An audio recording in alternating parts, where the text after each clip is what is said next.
Try not to blink for the next 60 seconds. It burns, right? Now imagine that burning never stops. You feel it almost immediately. That thin, wet comfort coating your eyes begins to vanish, like morning dew under a rising sun. Your eyes are designed to blink 15 to 20 times every single minute, nearly 28,000 times a day, and every one of those blinks matters. Each blink is a microscopic windshield wiper, sweeping away dust, redistributing tears, repairing tiny damage you never notice. Without it, your eye is no longer protected. It becomes something else entirely, an exposed wound. The first few seconds feel manageable, uncomfortable but tolerable. You tell yourself you can push through it, but your tears are already evaporating. The tear film, that delicate three-layer shield of oil, water, and mucus, is thinning.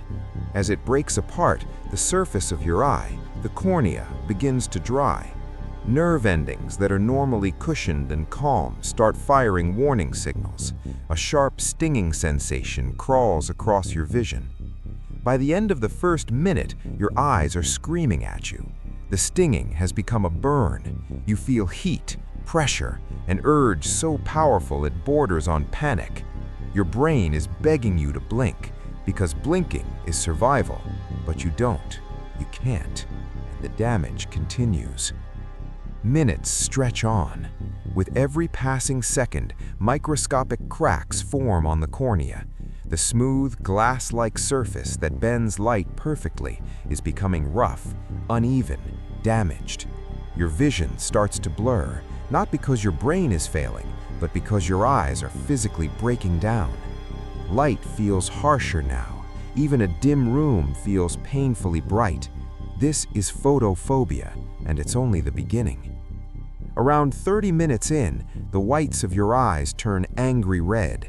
Blood vessels swell and expand, trying desperately to deliver oxygen and nutrients to dying tissue. Every movement of your eyes sends a jolt of pain through your skull.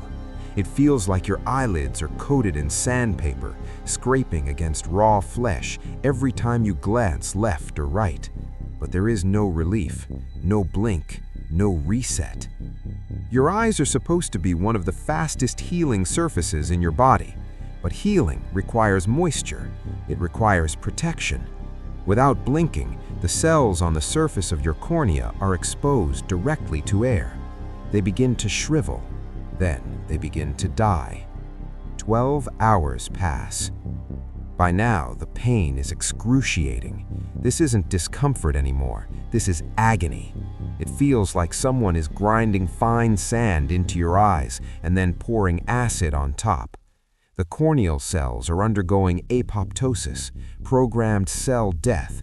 They're literally giving up. Each dead cell leaves behind a tiny defect, a microscopic wound. Multiply that by millions. Your vision is a fog. Shapes smear together, colors dull. Any light feels unbearable. You try to close your eyes out of instinct, but closing isn't blinking. Without the rhythmic wipe and tear redistribution, closing your eyes only traps dryness against damaged tissue. The pain doesn't stop, it intensifies. Your eyes are now defenseless. At 24 hours, the surface of your cornea breaks open. Ulcers form, raw craters carved into the front of your eye. These ulcers are not just painful, they are dangerous. The cornea has no blood vessels. It relies entirely on blinking and tears to wash away bacteria. Without that cleaning action, microbes that normally get swept away now settle in and multiply. Your eye becomes a petri dish. Bacteria begin to feast on dead tissue. Infection sets in fast. Your immune system responds with inflammation, flooding the area with white blood cells. Pus forms, thick, yellow, sticky. Pressure builds inside your eye. The pain reaches a level that makes it hard to think, hard to breathe, hard to remain conscious. By the third day, the infection is severe. The cornea, once crystal clear, turns cloudy and white. This isn't a film you can wipe away. This is structural damage, scar tissue, opacity. Light can no longer pass through cleanly. Images never reach your retina properly again. You are blind. But the nightmare doesn't stop at blindness. The eye is not an isolated organ. It is directly connected to your brain through the optic nerve.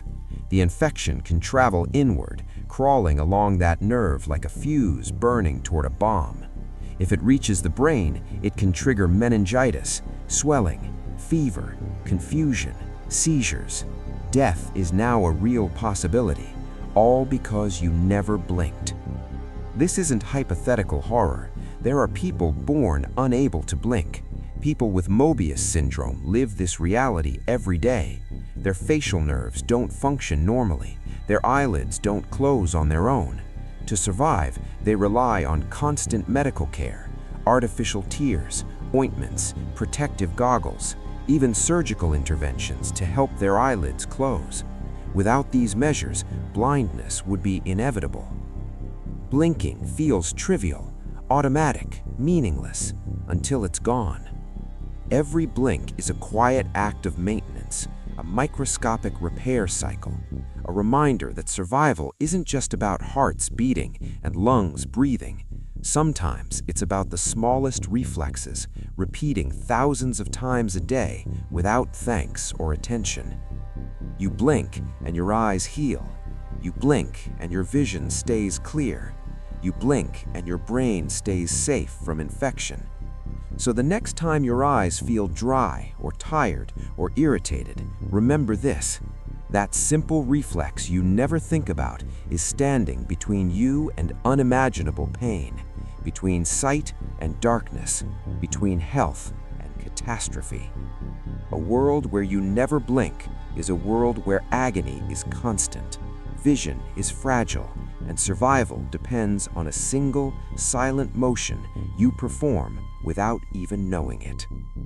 If this made you feel that burn behind your eyes, imagine what other invisible mechanisms are keeping you alive right now. And if you want to explore more terrifying timelines hiding in everyday life, make sure you subscribe, because reality is often far more disturbing than fiction.